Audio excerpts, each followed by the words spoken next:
درود پاک کب کب کہاں کہاں اور کیسے کیسے کام آتا ہے۔ ایک بہت ہی خوبصورت واقعہ، بڑا ایمان افروز واقعہ ہے جو میں آپ کے سامنے پیش کرتا ہوں۔ ایک دوست نے اپنے ایک دوسرے دوست کو قرض دیا، اور جب اس نے قرض دیا تو وہ قرض ایک بڑی اماؤنٹ تھی، 3000 دینار۔ وہ ٹائم آ گیا جب اس ٹائم وہ قرض لینے کے لیے اپنے دوست کے پاس گیا کہ بھائی مجھے میرے پیسے واپس دو، تو اس نے کہا کہ پیسے تو نہیں ہے میرے پاس، میں کولیپس ہو گیا ہوں، بزنس اب میرا ختم ہو گیا ہے، میں تمہاری رقم نہیں دے سکتا۔ اس نے ایک اور ٹائم دے دیا اسے کہ ٹھیک ہے اب اتنے دنوں کے بعد میں دے دوں گا۔ وہ ٹائم بھی گزر گیا، اور جب وہ ٹائم بھی گزر گیا تو اس کے بعد اس دوست نے کہا کہ اب تو پیسے دے دو بھائی، میرا ٹائم پورا ہو گیا ہے۔ پھر نہ دے سکا ٹائم۔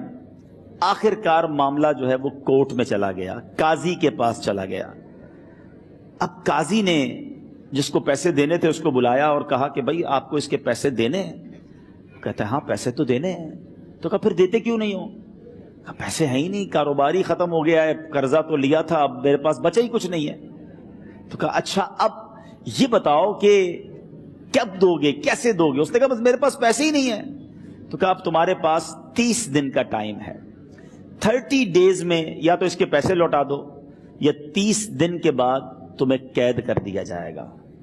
یہ شخص اب گھر آیا، پیسے تو تھے نہیں، مگر شاید علماء نے لکھا کتابوں میں، یہ واقعہ کئی بڑی بڑی کتابوں میں لکھا اور درود پاک کے فضائل کی بڑی بڑی کتابوں میں لکھا، اور اس شخص نے سوچا کہ اس نے ایک حدیث پاک پڑھی ہوئی تھی کہ جس میں نبی پاک علیہ الصلوۃ والسلام نے فرمایا ہے، جس کا مضمون ہے کہ جو شخص پریشان ہو، مصیبت زدہ ہو، اسے چاہیے کہ مجھ پر کثرت سے درود پاک پڑھے، کیونکہ درود پڑھنا مصیبتوں اور پریشانیوں کو لے جاتا ہے۔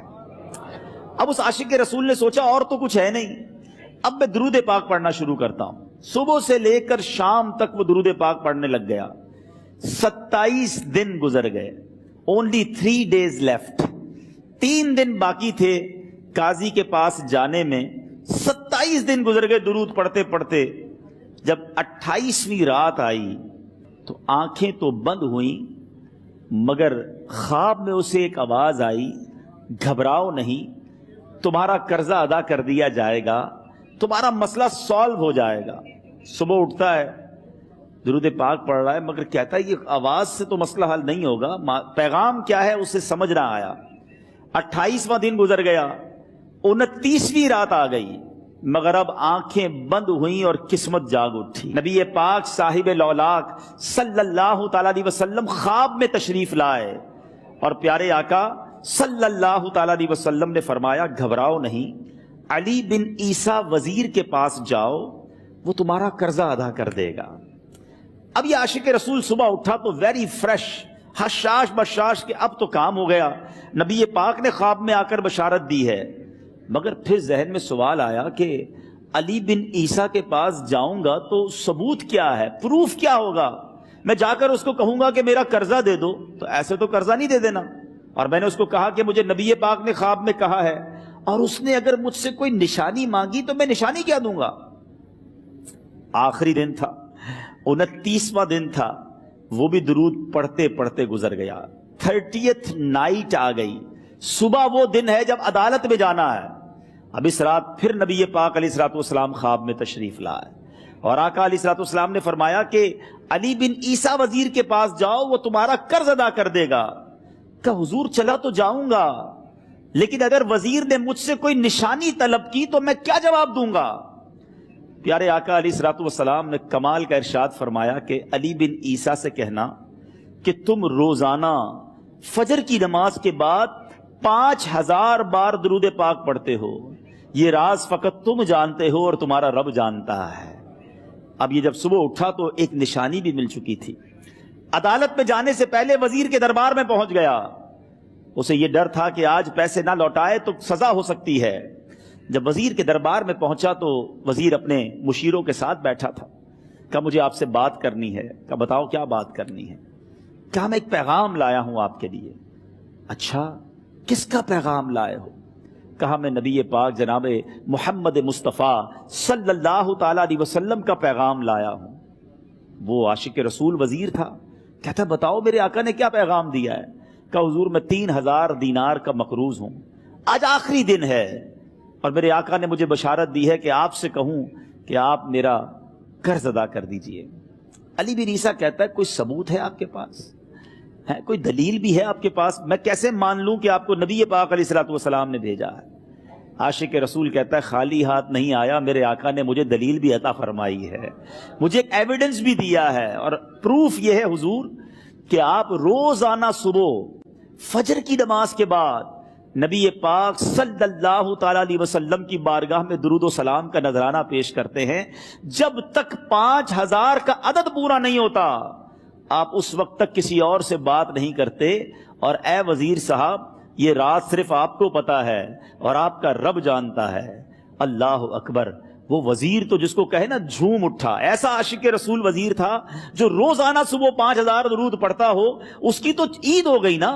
وہ کہتا ہے مرحبا یا رسول اللہ، میرے آقا نے میرے درود قبول کر لیے، اس سے بڑھ کر میرے لیے سعادت کیا ہوگی؟ اب یہ وزیر اپنے سیٹ سے اٹھتا ہے، اپنے کمرے میں جاتا ہے، تھوڑی دیر بعد واپس آ کر اس عاشق رسول کے ہاتھ میں 3000 دینار رکھ کر کہتا ہے حضور پہلے 3000 دینار تو نبی پاک کا حکم کی میں ادب سے بجا لاتا ہوں، میرے آقا نے جو حکم فرمایا یہ 3000 دینار آپ کو پیش کرتا ہوں، حضور ایک اور 3000 دینار لیجئے۔ میرے گھر آپ آئے، اتنی اچھی خبر سنائی، آپ نے قدم رنجا فرمایا، یہ 3000 اس کا نذرانہ ہے، اور ایسا کیجئے 3000 اور لیجئے، اس سے اپنے بچوں کے لیے کچھ چھوٹا موٹا کام شروع کیجئے، اور ایک وعدہ کر کے جائیے آج کے بعد زندگی میں آپ کو جب بھی کوئی کام پڑے میں آپ کا بھائی ہوں، مجھے یہ خدمت کا موقع دیجئے گا۔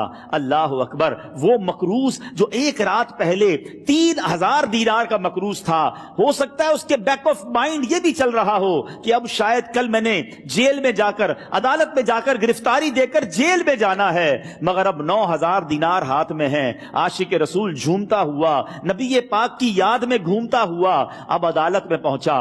عدالت میں everybody expecting over there کہ آج اس نے آنا ہے اور آ کر کہنا یہی ہے کہ پیسے تو نہیں ہیں، گرفتار کر لو، مگر جا کر اس عاشق رسول نے 3000 دینار جج صاحب کے ہاتھ میں رکھ دیے۔ قاضی کہتا ہے پہلے تو یہ بتاؤ پیسے آئے کدھر سے؟ تم تو کہتے تھے غریب ہوں، تم تو کہتے تھے کاروبار نہیں ہے، ایک مہینے میں اتنی بڑی رقم کا انتظام کیسے ہو گیا؟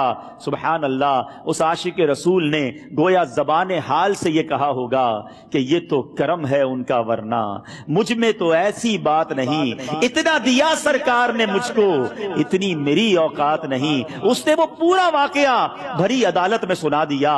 اللہ اکبر! میرے پیارے اسلامی بھائیوں ذرا سوچو پہلے زمانے میں کیسے عاشقان رسول ہوا کرتے تھے، وہ جج وہ قاضی بھی کیسا سرکار علیہ الصلوۃ والسلام کا عاشق تھا۔ اپنی سیٹ سے اٹھتا ہے، بھرے دربار میں بھری عدالت میں وہ اپنے چیمبر میں اپنے کمرے میں جاتا ہے، اور تھوڑی دیر بعد واپس آ کر اس کے ہاتھ میں بھی 3000 دینار ہیں، اور وہ 3000 دینار جو ہے وہ اس عاشق رسول کے ہاتھ میں رکھتا ہے کہ سارا ثواب علی بن عیسیٰ کیسے لے جائے، میں بھی تو نبی پاک کا غلام ہوں، میں تمہارا قرضہ میں ادا کرتا ہوں۔ اچھا، اب ایک اور عجیب سینیریو یہ بن گیا کہ جس نے کیس کیا تھا، جس نے دعویٰ کیا تھا، وہ بھی یہ سارا منظر دیکھ رہا تھا۔ کہتا ہے جج صاحب ذرا رکیے، میں بھی اپنے آقا کا امتی ہوں، اور ایک کام کیجئے قلم کاغذ منگوائیے، اس عاشق رسول کا قرضہ ہی میں معاف کر دیتا ہوں۔ اچھا، اب عاشق رسول نے وہ واپس 3000 دینار جو جج صاحب نے دیے تھے وہ واپس جج صاحب کو دیے کہ حضور یہ پیسے آپ ہی رکھ لیں، قرضہ ہی معاف ہو گیا، اب آپ کے پیسے کا میں نے کیا کرنا ہے؟